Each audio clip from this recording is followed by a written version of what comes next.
Hey everybody, Morgan SLV here. Hey, thanks for tuning in once again.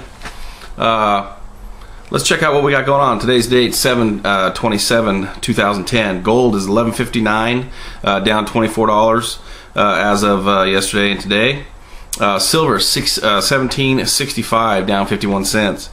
Once again, I think I was kind of filling you guys in. We're going to make a kind of a major purchase here in the next week or so. We're going to obviously wait for a dip. Make sure that we don't buy it, at the absolute top. Although, all the people that I talk to about their precious metals investing, my time frame is 5 to possibly 10 years. I will tell you that, I wouldn't be surprised if it's a lot sooner than that. It is what it is. You really need to investigate on what's going on. Anytime you're going to investigate, my motto is, the better prepared you are, the luckier you're going to get. Enough said on that. Let's talk about China for just a minute.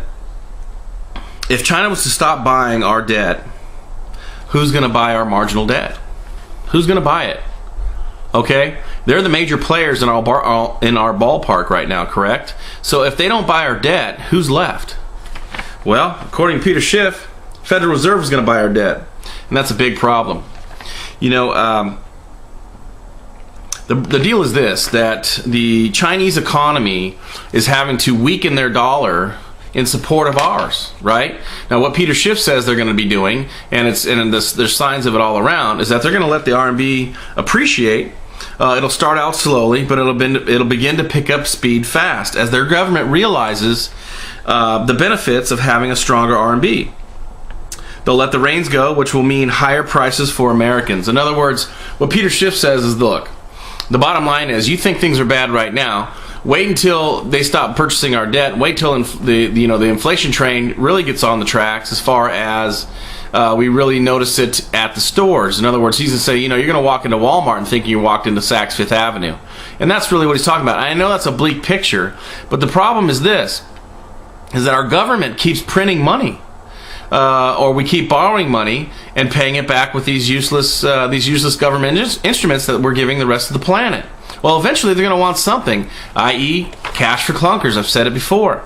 I was even as much as I study, I was still shocked to go, wow, to find out that was a Chinese gig, right? Because I could see Obama coming up with something like that. Well, wait a minute, if we were to give them $4,500 for their piece of crap car they're driving around, they'll go out and buy another one that'll stimulate the car market, that'll stimulate our economy. Well, where are they getting the money? They're borrowing it. They're borrowing money to buy things they can't afford.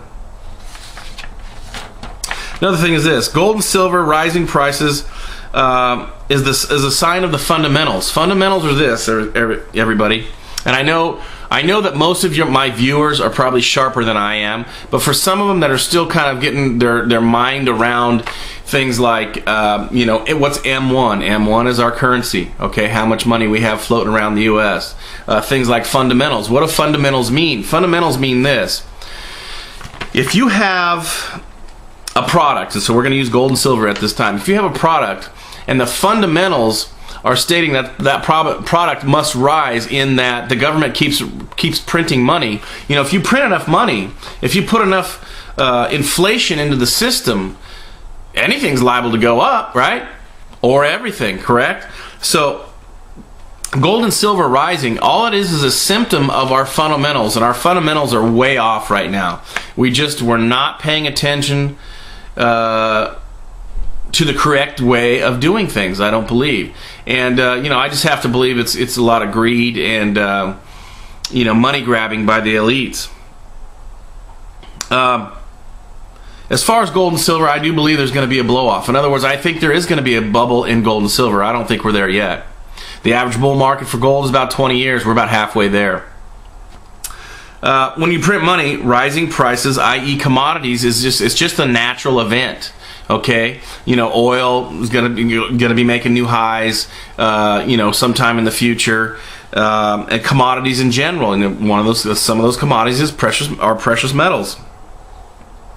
If printing money was the answer, let's think about this for a minute. If all you had to do was print money, then all those people in Zimbabwe would be gazillionaires, right? If that's all you had to do. So my theory is this, that you are going to have to prepare yourself for the government's shortcomings, as in, I believe they're going to continue with their easing, their quantitative easing. I think they're going to continue with their money printing. I think they're going to continue on this road of, well, as long as we can get somebody else to keep lending us money, everything, the music won't stop. But eventually it will. And another thing I heard today, I think it was on the Glenn Beck show, he was saying that they'll get our economy in such a state that the people will be ready for a change, and then they'll change our people. And I don't know about you, but I like hearing about our founding fathers and what they saw, the warnings they gave us about, being careful what your government does with your money. I liked all that kind of stuff. I liked all the watchdogs that they put in our Constitution to keep the Fed and the government from doing exactly what they're doing today. And I don't know about you, but I'm just saying, I'm telling you right now, you need to be prepared. Let's go over my game plan once again. And the only reason I keep going over this is not necessarily to convince you, like I say, I'm going to change my, at the opportune time, I'm going to change my precious metals into cash flowing real estate. It's not to convince you to do that. What it's designed, what I'm trying to get across is that you need to study. You need to study to let your natural genius come out, and be prepared for the future. If you use the word "I can't," and that's been a big hurdle in my life many times. When you say "I can't do something," that gives your mind the opportunity to stop trying.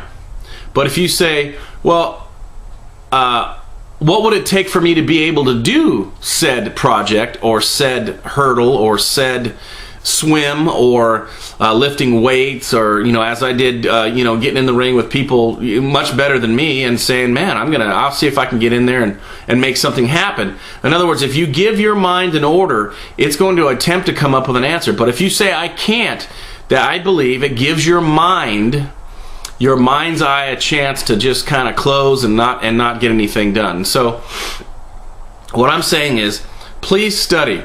I'm working on this ebook here, and it's I gotta be honest with you.